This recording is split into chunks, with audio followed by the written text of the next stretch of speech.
Graça e paz. Misericórdia. Ai, Senhor, não é fácil. Meu Deus. Queridos, louvado seja Deus pela sua vida. Você tem vencido essa batalha, você tem guerreado, eu creio, conosco nesse tempo, onde o Senhor tem levantado um povo transformado, sarado, cheio de esperança, cheio de graça, cheio de vontade de vencer. Que você possa ser tremendamente abençoado no nome de Jesus. Que você prepare aí o seu coração, a sua mente, para que o Senhor possa ministrar o teu coração e você possa sair deste lugar com uma palavra no seu coração, amém? Abra lá a palavra do Senhor em 1 Samuel, capítulo 17.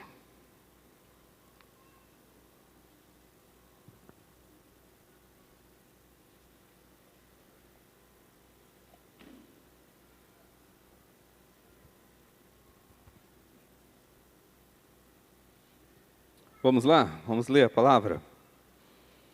1 Samuel capítulo 17 diz assim, uma passagem muito conhecida por todos, e eu vou ler toda a história, porque há algo maravilhoso que eu quero que você saia com essa palavra no seu coração, no nome de Jesus, amém? Diz lá a palavra de Deus: os filisteus juntaram suas forças para a guerra e se reuniram em Socó de Judá. E acamparam em Éfes-Damim, entre Socó e Azecá. Saul e os israelitas reuniram-se e acamparam no vale de Elá, posicionando-se em linha de batalha para enfrentar os filisteus. Os filisteus ocuparam uma colina e os israelitas outra, estando o vale entre eles. Um guerreiro chamado Golias, que era de Gade, veio do acampamento filisteu. Tinha 2,90 metros de altura. Ele usava um capacete de bronze e vestia uma couraça de escamas de bronze que pesava 60 quilos. Nas pernas, usava caneleiras de bronze que tinham um dardo de bronze pendurado nas costas. A haste da sua lança era parecida com uma lançadeira de tecelão. A sua ponta de ferro pesava 7 quilos e 200 gramas. Seu escudeiro ia à frente dele. Golias parou e gritou às tropas de Israel: por que vocês estão se posicionando para a batalha? Não sou eu um filisteu e vocês servos de Saul? Escolha um homem para lutar comigo. Se ele puder lutar e vencer-me, nós seremos seus escravos. Todavia, se eu vencer e eu puser fora de combate, vocês serão nossos escravos e nos servirão. E acrescentou: eu desafio hoje as tropas de Israel. Mande-me um homem para lutar sozinho comigo. Ao ouvirem as palavras do filisteu, Saul e todos os israelitas ficaram atônicos e apavorados. Davi era filho de Jessé, o efreteu de Belém de Judá. Tinha 8 filhos e já era idoso na época de Saul. Os 3 filhos mais velhos de Jessé tinham ido para a guerra com Saul: Eliabe, o mais velho, Abinadab, o segundo, e Samá, o terceiro. Davi era o caçula. Os 3 mais velhos seguiram Saul. Mas Davi ia ao acampamento de Saul e voltava para apacentar as ovelhas de seu pai em Belém. Durante 40 dias, os filisteus aproximou-se de manhã e de tarde, tomou posição. Nessa ocasião, Jessé disse ao seu filho Davi: pegue uma arroba de grãos tostada para saber como estavam seus irmãos. Enquanto conversava com eles, Golias, o guerreiro filisteu de Gate, avançou e lançou seu desafio habitual, e Davi ouviu. Quando os israelitas viram o homem, todos fugiram cheios de medo. Os israelitas diziam entre si: vocês viram aquele homem? Ele veio desafiar Israel. O rei dará grandes riquezas a quem o vencer. Também lhe dará sua filha em casamento e isentará de impostos em Israel a família de seu pai. Davi perguntou aos soldados que estavam ao seu lado: o que receberá o homem que matar o filisteu e salvar a honra de Israel? Quem é esse filisteu incircunciso para desafiar o exército do Deus vivo? Repetiram a Davi o que haviam comentado e disseram: é isso que acontecerá ao homem que matá-lo. Quando Eliabe, o irmão mais velho, ouviu Davi falando com os soldados, ficou muito irritado com ele e perguntou: por que você veio aqui? Bem, com quem deixou aquelas poucas ovelhas no deserto? Sei que você é presunçoso e que o seu coração é mau. Você veio para ver a batalha. E disse Davi: o que fiz agora? Será que não posso nem mesmo conversar? Ele então se virou para o outro e perguntou a mesma coisa, e os homens responderam como antes. As palavras de Davi chegaram aos ouvidos de Saul, que o mandou chamar. Davi disse a Saul: ninguém deve ficar com o coração abatido por causa desse filisteu. Teu servo irá lutar com ele. Respondeu Saul: você não tem condições de lutar contra esse filisteu. Você é apenas um rapaz, e ele é um guerreiro desde a mocidade. Davi, entretanto, disse a Saul: teu servo toma conta de ovelhas de seu pai. Quando aparece um leão e um urso, ele leva a ovelha do rebanho. Eu vou atrás dele, dou-lhe golpes e livro a ovelha da sua boca. Quando se vira contra mim, eu o pego pela juba e dou golpes até matá-lo. Teu servo pôde matar um leão e um urso. Esse filisteu incircunciso será como um deles, pois desafiou os exércitos do Deus vivo. O Senhor, que o livrou das garras do leão, das garras do urso, me livrará das mãos desse filisteu.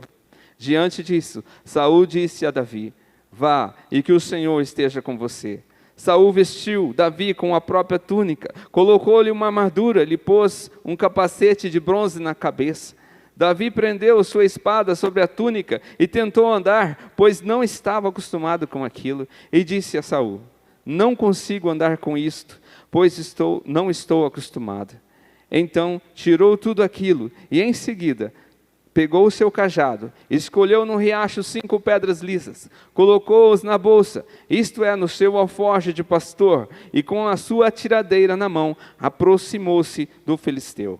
Enquanto isso, o filisteu com seu escudeiro à frente, vinha se aproximando de Davi. Olhou para Davi com desprezo e viu que era um rapaz ruivo e de boa aparência, e fez pouco caso dele. Disse ele a Davi: por acaso sou um cão para que você venha contra mim com pedaços de pau? E o filisteu amaldiçoou Davi, invocando seus deuses, e disse: vem aqui, e darei sua carne às aves do céu e os animais do campo. Davi, porém, disse ao filisteu: você vem contra mim com espada e com lança e com dardos, mas eu vou contra você em nome do Senhor dos exércitos, o Deus dos exércitos de Israel, a quem você desafiou. Hoje mesmo o Senhor entregará nas minhas mãos, e eu o matarei e cortarei a sua cabeça. Hoje mesmo darei seus cadáveres do exército filisteu às aves do céu e aos animais selvagens, e toda a terra saberá que há um Deus em Israel. Todos os que estão aqui saberão que não por espada ou por lança que o Senhor concede vitória, pois a batalha do Senhor, e Ele entregará todos vocês em nossas mãos. Quando o filisteu começou a vir na direção de Davi, este correu para a linha de batalha para enfrentá-lo. Tirando uma pedra do seu alforje, arremessou com a tiradeira e atingiu o filisteu na testa, de tal modo que ficou encravada, e ele caiu, dando com o rosto no chão. Assim Davi venceu o filisteu com uma tiradeira e uma pedra. Sem espada na mão, derrubou o filisteu e o matou. Davi correu, pôs os pés sobre ele, e desembainhando a espada do filisteu, acabou de matá-lo, cortando-lhe a cabeça com ela. Quando o filisteu viram que o guerreiro estava morto, recuaram e fugiram. Então os homens de Israel e de Judá deram um grito de guerra, perseguiram os filisteus até a entrada de Gate e até as portas de Ecrom. Cadáveres dos filisteus ficaram espalhados ao longo da estrada de Saarim até a Gate e Ecrom. Quando os israelitas voltaram, da perseguição aos filisteus, levaram tudo o que havia do acampamento deles. Davi pegou a cabeça do filisteu, levou-o para Jerusalém e guardou as armas do filisteu em sua própria tenda. Quando Saul viu Davi avançando para enfrentar o filisteu, perguntou a Abner, o comandante do exército: Abner, quem é o pai daquele rapaz? Abner respondeu: juro por tua vida, ó rei, que não sei. E o rei ordenou-lhe: descubra quem é o pai dele. Logo que Davi voltou, depois de ter matado o filisteu, Abner levou parente perante Saul. Davi ainda segurava a cabeça de Golias. E Saul lhe perguntou: de quem você é filho, meu jovem? Respondeu Davi: sou filho do teu servo Jessé, de Belém. Glória a Deus. Querido, só de nós lermos essa passagem, já acende um fogo, um amor, uma paixão pela palavra de Deus, porque é lindo essa passagem. Essa passagem, ela relata um momento onde o povo de Deus estava enfrentando uma situação muito difícil. E eu fiz algumas observações nesse texto, e eu gostaria de compartilhar com os irmãos, e eu peço no nome de Jesus, que você prepare o seu coração, a sua mente, o seu entendimento, para poder sair desse local nessa noite, com a palavra no seu coração, com essa convicção, com essa verdade, assim, de uma forma sobrenatural, para a sua vida, no nome de Jesus, amém? Queridos, nos versículos de 4 a 11, ali vai mostrando uma situação para o povo de Israel, que estava diante do povo filisteu, e diante dele estavam separados apenas por um vale.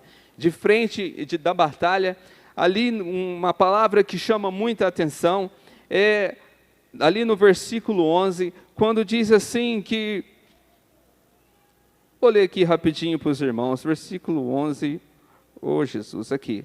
Ao ouvir as palavras do filisteu, Saul e todos os israelitas ficaram atônicos e apavorados. Queridos, atônicos e apavorados. Era a situação que estavam o povo de Deus, o povo de Israel. Eles estavam apavorados, eles estavam atônicos, eles estavam com medo. Querido, o gigante estava ali à frente, né? Se levanta Golias, um homem que experimentado nas batalhas, com suas armaduras, com a sua lança, um homem acostumado a guerras, um homem acostumado com batalhas, um guerreiro que com certeza matou muitas pessoas, guerreava pelo povo filisteu, e era um guerreiro astuto, forte, era um homem de batalha, um homem acostumado, como a palavra diz, desde a sua mocidade, um guerreiro, um homem acostumado a matar. E aí você encontra ali Davi, que era um pastor de ovelhas, um homem que estava acostumado. Irmão, você já viu uma ovelha? Olha que bichinho mais doce que tem, né? A ovelha é um bichinho tão maravilhoso. E aí você vê Davi, um pastor de ovelhas, que estava ali acostumado a cuidar de ovelhas, as ovelhas do seu pai. E Davi, então, ele recebe uma missão. Que missão é essa? O seu pai, Jessé, que já era de idade, ele faz um pedido para Davi. Davi, você deve ir ao acampamento dos filisteus, né? No acampamento de Israel, e você deve me trazer notícias dos seus irmãos. Você deve levar suprimentos para os seus irmãos. Ele deveria levar a comida, a água, o suco, alguma coisa para eles, e ele tinha essa missão de levar os suprimentos então.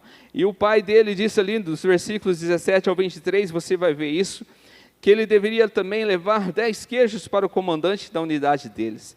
Também ver como estavam seus irmãos. E teve mais uma situação. Jessé pediu para que ele trouxesse garantia de que seus irmãos estavam bem. Então foi alguns pedidos, a missão que Jessé deu para Davi.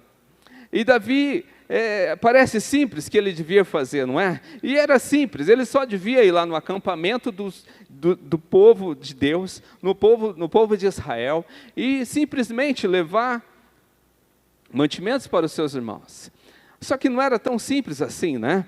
O Jessé, ele era um homem assim que ele não queria apenas que fosse lá e falasse: ó, que beleza, como está bem, que beleza, tá ótimo, está tudo bem aí, ok? Então, beleza, vamos embora. Não, ele pediu que trouxesse garantias de que seus irmãos estavam bem, que os seus filhos estavam bem. Então, era um pedido muito específico, muito claro. E aí, no versículo 20, traz o relato que Davi era um homem muito responsável.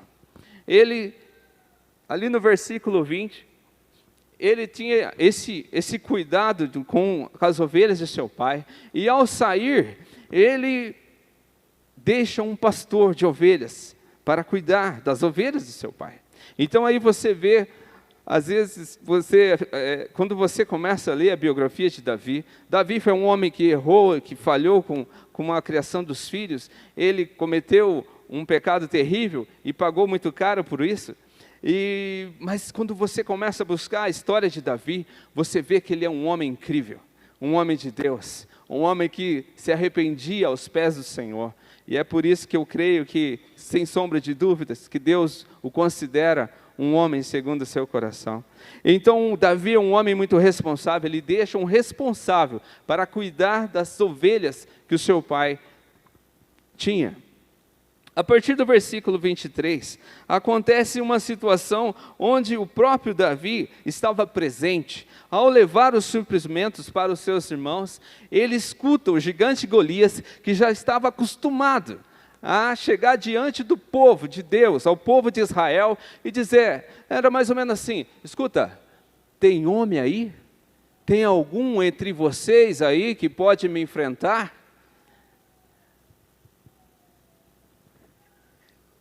E nesse momento, quando Davi escuta isso, no versículo 23, ele diz algo incrível. Ele diz assim: quem é esse filisteu incircunciso para desafiar o exército do Deus vivo? Ali no versículo 26 ele fala isso. Davi ouviu e diante da situação, ele ouve e ele fica irado, ele fica irritado, e ele toma aquilo diante de uma situação onde ele vê o povo apavorado, o povo estava com medo, e ele se levanta e diz: quem que é esse incircunciso para ficar desafiando o povo de Deus, o exército do Deus vivo? No versículo 26 você acompanha isso. Queridos, e a partir do versículo 27 ao 33, você percebe que quando Davi se levanta com esse ímpeto, se levanta contra essa situação, você percebe ali no versículo 27 ao 33, que ninguém falou para Davi assim: vai lá, Davi, vai para cima, nós estamos com você. Não, queridos. Todas as pessoas que estavam envolvidas, elas, ao contrário de dizer para ele: olha, você vai lá, você está com vontade, vai lá, enfrenta ele, motivando ele. Não, queridos, você observa ali que os seus irmãos não acreditavam nele, Saul não acreditava nele, e o próprio gigante zombou da cara dele. Ninguém acreditava em Davi, ninguém naquele momento acreditava que Davi poderia enfrentar aquele gigante. Ao chegar diante do gigante, o gigante tirou uma onda da cara dele. Mas a partir do versículo 34 ao 37, querida, traz um relato das experiências pessoais que Davi tinha. Cuidando do rebanho do seu pai, Jessé. Cuidando das poucas ovelhas, como os seus irmãos haviam falado para ele. Ele relatou ali algo que é sobrenatural para mim e para você. Experiências pessoais que fizeram com que ele se levantasse com autoridade para enfrentar aquele gigante. Querido, ele teve as experiências de lutar contra um urso, contra um leão, quando esses animais ferozes e fortes se levantavam contra as ovelhas, pegavam as ovelhas. Davi era ousado, era corajoso, e ele enfrentava esses animais. Olha, querido, eu não sei, eu nunca vi um urso de perto, mas só de ver o tamanho daquele bicho, e a força que eu sei que ele tem, eu imagino que numa patada ele é capaz de arrancar pedaços de um homem.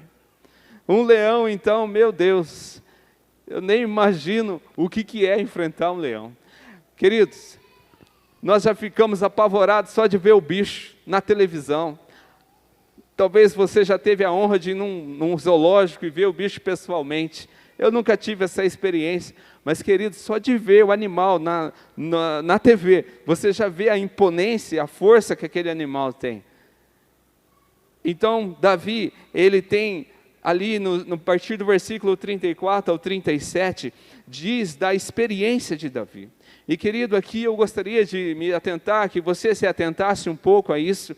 As experiências na vida fazem você vencer as batalhas.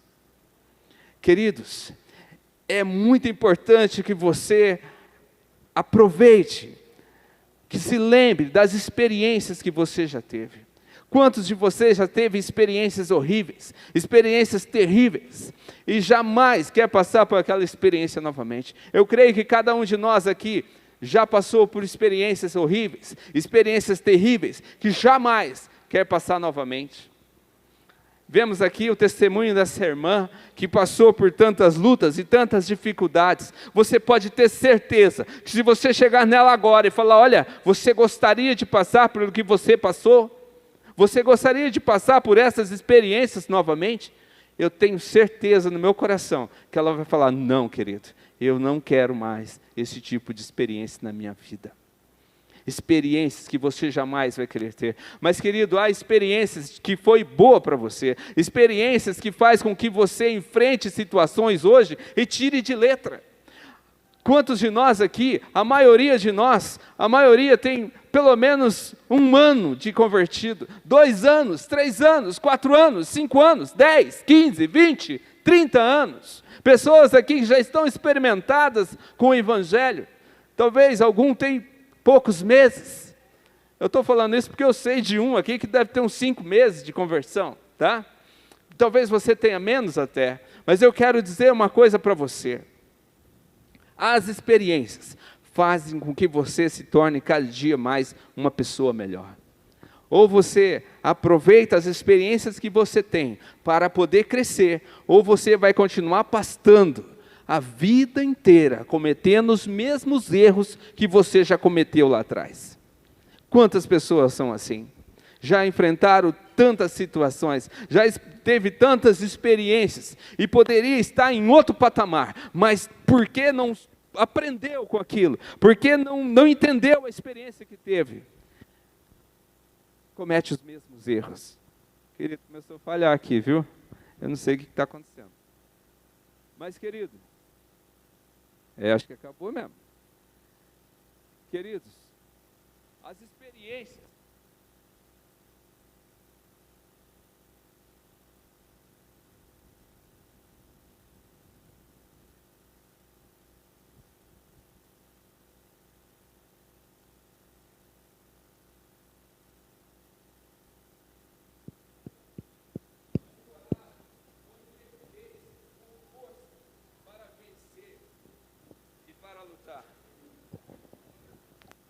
não para vencer, mas para lutar, né? Na verdade, ele não sabia que ele ia vencer, né? A única coisa que ele sabia é que ele ia enfrentar e que havia um Deus com ele que poderia dar a vitória. Mas ele se levanta. As experiências fez com que aquele homem se levantasse diante daquele gigante para vencê-lo. A partir do versículo 38 ao 40, Saul quis vesti-lo com a armadura dele. Queridos, tem armas que você não conhece. E Davi, ele fala, eu não quero saber disso.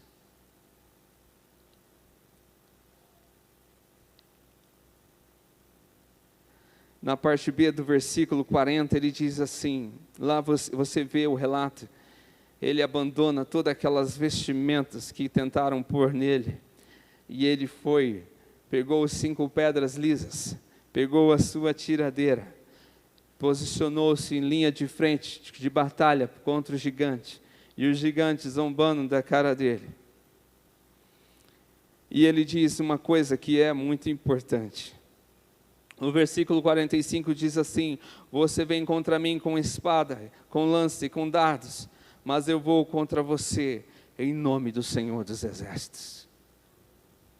Querido, ele se levanta, não na força dele, não na autoridade dele, mas ele se levanta no poder e na força do Senhor dos Exércitos. Querido, eu gostaria de falar para você, mediante essa palavra, o que o Deus trouxe no meu coração.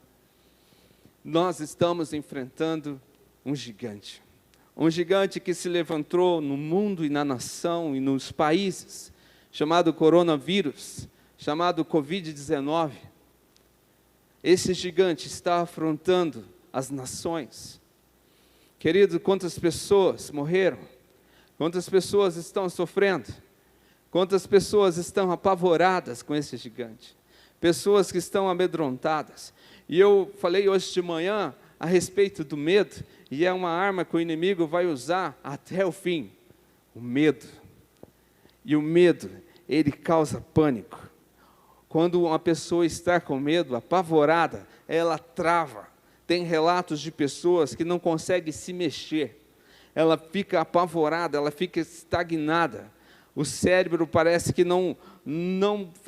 a pessoa não consegue pensar, não consegue raciocinar, a pessoa fica paralisada. Você já viu uma pessoa que tem medo de um tipo de inseto, de uma lagartixa, de uma mosca, sei lá, de uma barata? Na hora que ela vê, ela trava, ela fica apavorada. Queridos, era assim que os homens de Deus, que o povo de Israel estava. Eles estavam apavorados. Quando o gigante Golias se levantava e ele desafiava o povo de Deus, o povo de Israel, ficavam com medo. Eles estavam apavorados. Queridos, nós estamos vivendo um tempo onde o inimigo colocou um pavor, um medo. Nós temos pessoas que não têm coragem de sair de casa, pessoas que estão numa quarentena total, pessoas não saem nem mesmo no portão para atender as pessoas. É esse o tempo que nós estamos vivendo. É o gigante que tem se levantado nesse tempo.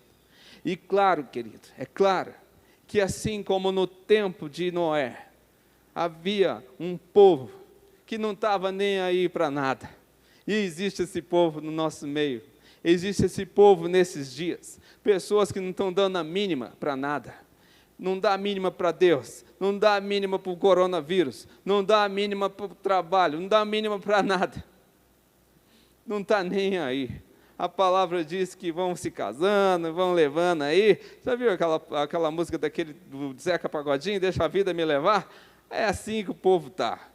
Deixa a vida me levar. Vai levando. Que coronavírus, nada. Pessoas não se cuidam, pessoas não...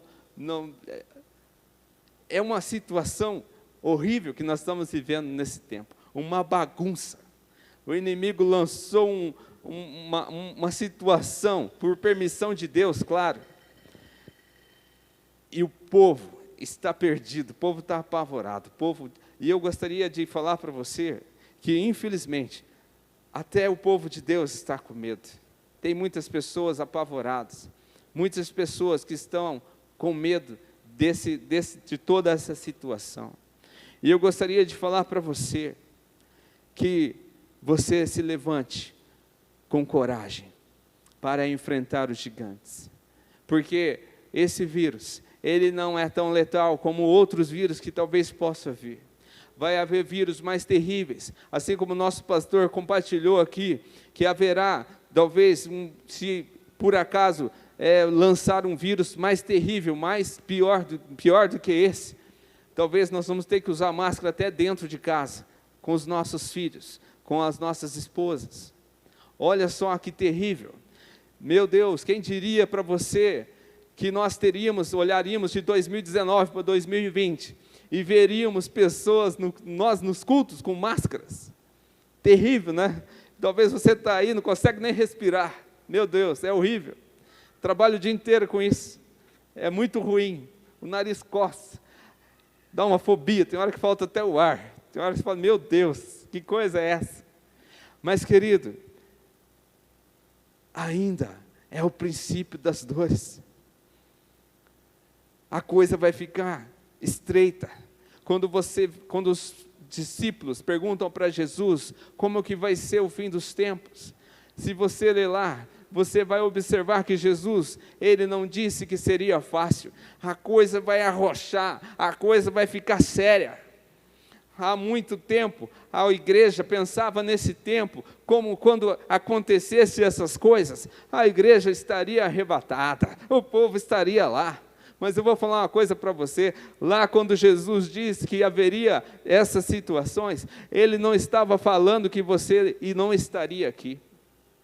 Querido, se prepare, nós estamos vivendo um tempo terrível. Hoje aí o povo foi mandado embora, está recebendo o seu seguro, está recebendo aí esses R$600, né? Então o pessoal correndo atrás de R$600, desesperado. Quantas pessoas, ai querido, olha, só de falar me arrepia. Quantas pessoas que não necessitam desse dinheiro e foi tomar o dinheiro. Quantas pessoas, queridos, que não tinham precisão de buscar esse dinheiro. Quantas pessoas que fez irregularidades para poder pegar esse dinheiro. Quantas pessoas. Que país que nós vivemos, querido. Eu nem quero falar aqui de política, porque nós vivemos um momento na política terrível. Nós precisamos orar, interceder de uma forma sobrenatural. De uma forma assim, talvez alucinante, buscando a Deus e pedindo que o Senhor nos dê graça. Mas, queridos, quantas pessoas que pegaram esse dinheiro e não tinham necessidade de pegar esse dinheiro? Quantas pessoas, queridos? E esse dinheiro deveria ir para uma pessoa que realmente está passando necessidade, uma pessoa que realmente está precisando. Mas as pessoas, sabe o que as pessoas falam? Ah não, o governo nos rouba, é nós que paga isso aí? O povo fala assim, então nós vamos lá, nós temos que pegar esse dinheiro. O povo pensa assim. E nem sabe, nós nem sabemos, né? A consequência que vai ter isso lá na frente. Nós nem imaginamos o quão terrível vai ser daqui a alguns meses. Então agora o povo está apavorado com coronavírus, com Covid-19. E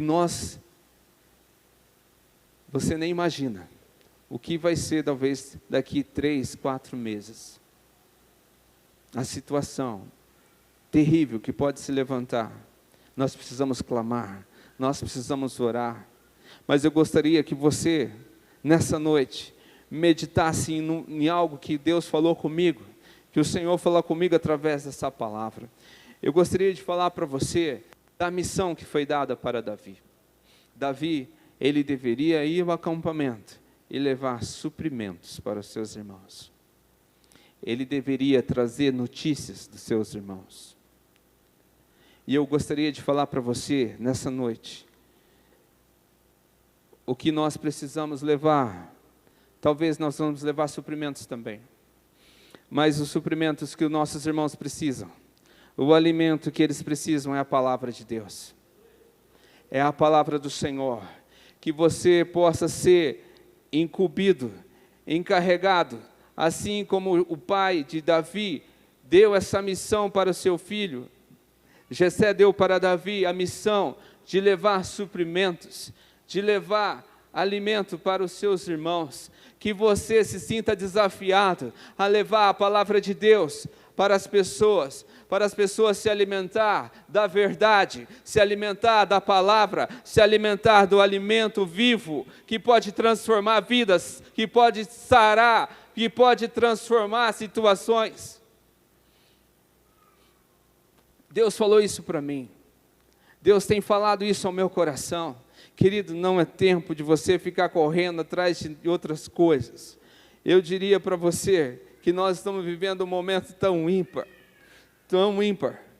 que esses dias, numa conversa, né, a irmã falou assim, eu vou largar tudo então.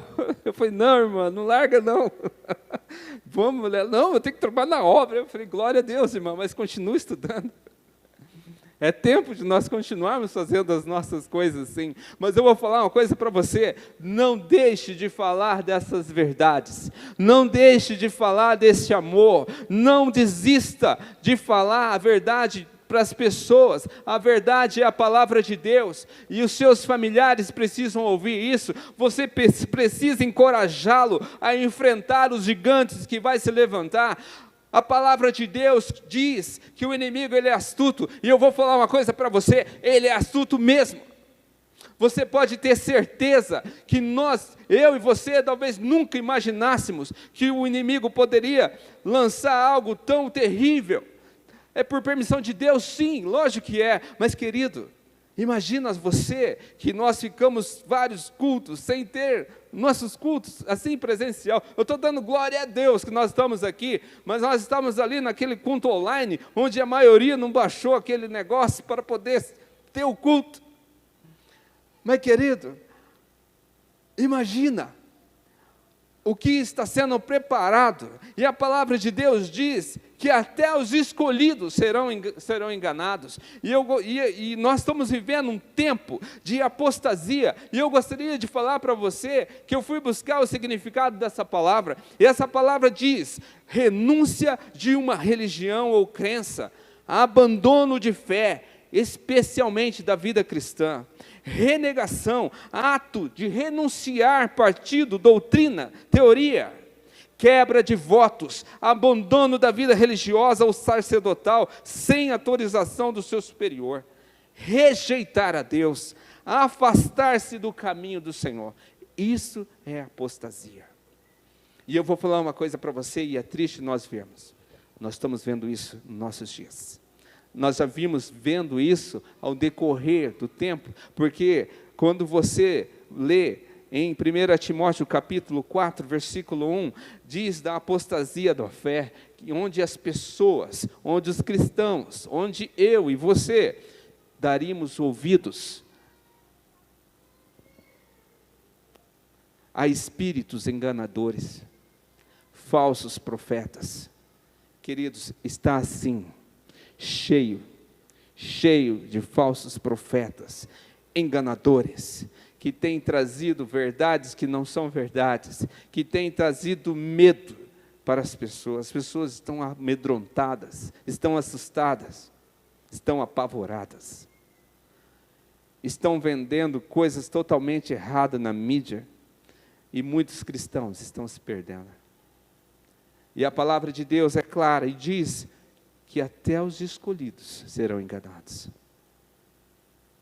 E querido, às vezes eu ficava na minha inocência, eu ficava pensando assim, meu Deus, agora que a coisa começou a ficar acirrada mesmo, o povo de Deus vai se jogar para Deus de uma forma incrível, as pessoas vão querer arrumar o seu casamento, as pessoas vão querer,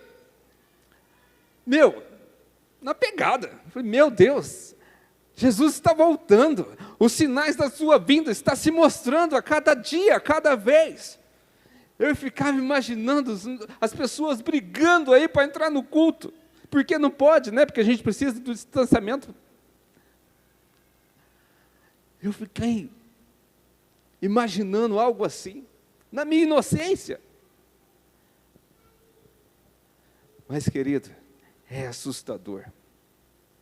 Assim como aquela pessoa que enfrenta no dia a dia as suas lutas, assim como as pessoas caminham do seu jeitão, as pessoas talvez não estão dando bola para o que está acontecendo, talvez não estão nem entendendo o que está acontecendo, não estão dando a mínima, mas eu vou falar uma coisa para você, é tempo de você se corrigir diante de Deus, é tempo de você compreender que você tem um Deus, que Ele te ama, e que Ele quer restaurar a tua vida, e transformar a tua vida.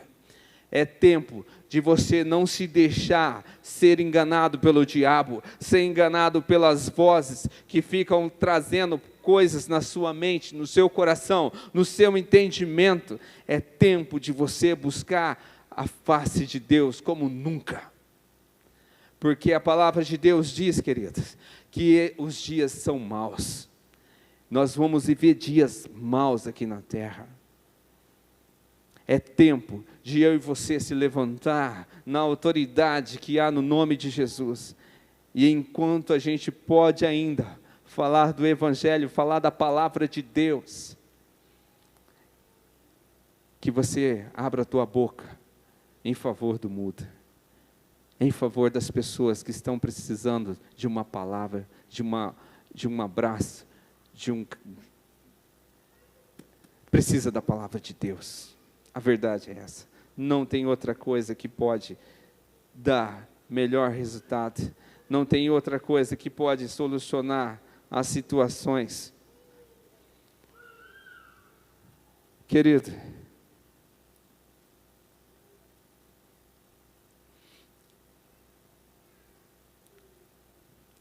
você precisa se preparar como nunca.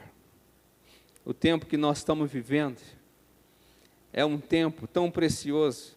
Quantas mães, né? Hoje comemora-se o Dia das Mães. Parabéns a você, mamãe. Mas quantas mães não têm aproveitado esse tempo com seus filhos? Quantas mães não têm separado um tempo de qualidade com os seus filhos? Quantos pais que talvez aí na quarentena não separaram um tempo de qualidade com seus filhos? Os seus filhos, eles precisam estudar, eles precisam buscar conhecimentos, precisam conhecer verdades. Você tem lido a palavra de Deus com seu filho? Você tem feito o seu culto doméstico? Você tem ministrado o coração deles? Você tem preparado ele para enfrentar tantas situações que vão se levantar? Que você, mulher de Deus, nesse dia, possa meditar na palavra do Senhor. Você tem cuidado com o que o seu filho tem assistido? Porque muitas vezes, para se livrar do filho, para se livrar da filha, muitos pais colocam os seus filhos na frente da TV, na frente da internet, e deixa lá assistindo o que tiver. Assiste aí, filho, é para se livrar mesmo? Aí assiste desenhos terríveis, desenho de bruxa, desenho de fada, desenho de tanta coisa. E eu gostaria de enfatizar um desenho terrível que eu já vi, chamado Naruto.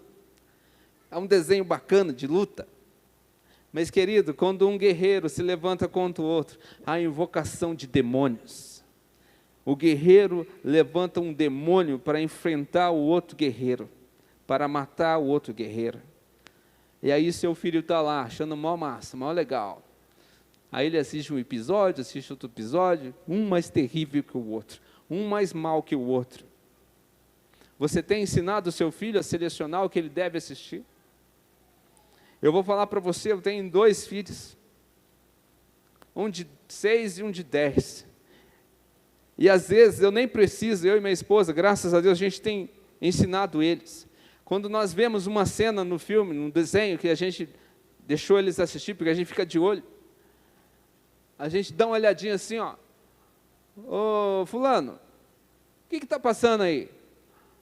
Eles já, até eles, olha para você ver, uma criança, já percebe que tem coisa errada ali no desenho. Quanto mais você, pai, mãe, observe o que os seus filhos assistem, o que eles estão vendo na internet, quais são, o que eles têm seguido, que pessoas que eles estão seguindo. Hoje é muito comum crianças seguirem um adulto. É a coisa mais esquisita que eu já vi. Eu jamais deixaria meu filho seguir um adulto. Jamais. Nem uma criança. Quanto mais um adulto. Vai saber que tipo de ensinamento, que tipo de coisa que fica ensinando para o seu filho, querido. Querido, é o tempo de nós ficarmos atentos com as coisas, com as armas que o inimigo vai usando para roubar as nossas crianças, para roubar a paz dos nossos filhos, inseminando coisas nas suas mentes, nos seus corações. Queridos, é um tempo terrível que estamos vivendo. Nós não sabemos Até quando nós poderemos ter cultos presenciais como esse? Glória a Deus, queridos. Nós estamos aí com máscara, eu sei que é um desafio para nós, é muito ruim, você deve estar aí quase não conseguindo respirar, mas queridos, louvado seja Deus que ainda podemos, mas vai saber como vamos estar daqui a um tempo. Por isso eu e você, nós precisamos se levantar na autoridade que há no nome de Jesus e continuar marchando, queridos. Não é tempo de você vacilar, é tempo de você avançar, é tempo de você se entregar totalmente a Deus, se entregar totalmente ao Senhor e buscar uma restauração na sua vida. A partir das experiências que você teve, você precisa avançar. Se você continuar retrocedendo, se você continuar voltando para trás, você não vai avançar, você vai continuar na mesma. Mas você, a partir das experiências, você pode vencer como Davi venceu, como essa irmã venceu. E outros vão vencer no nome de Jesus. Eu li tudo o versículo, porque no último versículo, versículo 58, diz assim. Abram lá, talvez você até fechou a Bíblia. 1 Samuel 17, versículo 58. Diz assim: E Saul lhe perguntou: De quem você é filho, meu jovem? Respondeu Davi: Sou filho do teu servo Jessé de Belém. A palavra de Deus, abra lá no Evangelho de João. Não é 1 João, viu, querido? Hoje de manhã eu falei 1 João. Evangelho de João, capítulo 1, versículo 12.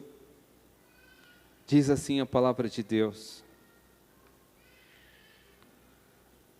Contudo, aos que o receberam, aos que creram em seu nome, deu-lhes o direito de se tornarem filhos de Deus.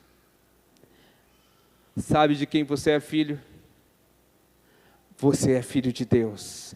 A partir do momento que você reconhece o Senhor como o Senhor e Salvador da sua vida, a partir do momento que você reconhece que Jesus é Senhor da tua vida, você deixa de ser uma criatura e você se torna filho de Deus. E a pergunta de Saul era: de quem você é filho? E ele responde: eu sou filho de Jessé.